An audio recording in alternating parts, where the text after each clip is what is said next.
Yes, karibu sana kwenye hadithi tamu za kusisimua na kuvutia. Jina langu naitwa Cha the Storyteller na hii ni yetu sote. Nilikuwa jambazi wa kutisha mpaka kuwa mchungaji wa dini. Nilizaliwa mitaa ya mabondeni, sehemu ambapo risasi ni salamu na heshima hupatikana kwa hofu.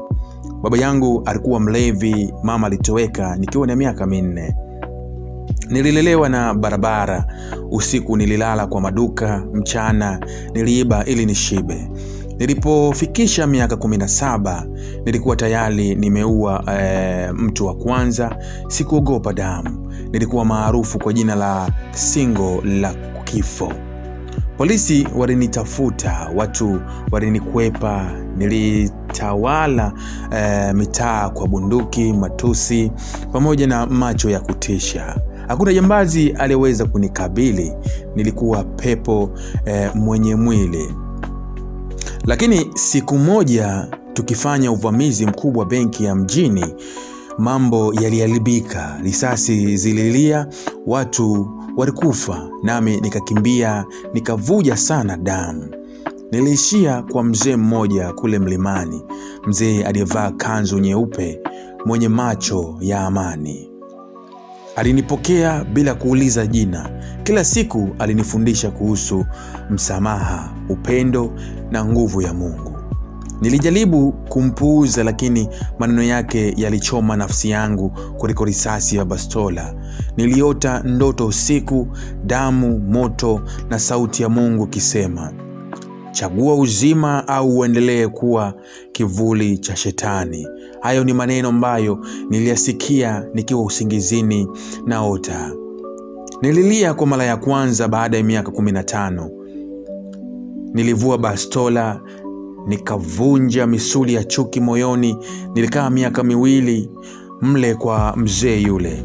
Alinifundisha Biblia, maombi ya toba ya kweli. Lakini siku moja aliniambia, hivi sasa unaweza kwenda, sio kama jambazi, bali kama mtumishi wa nuru. Hayo ni maneno ambayo mzee huyu aliniambia kutoka kwenye kinywa chake. Nilirudi mtaani. Wale waliokuwa wakinitisha walinitazama kwa mshangao.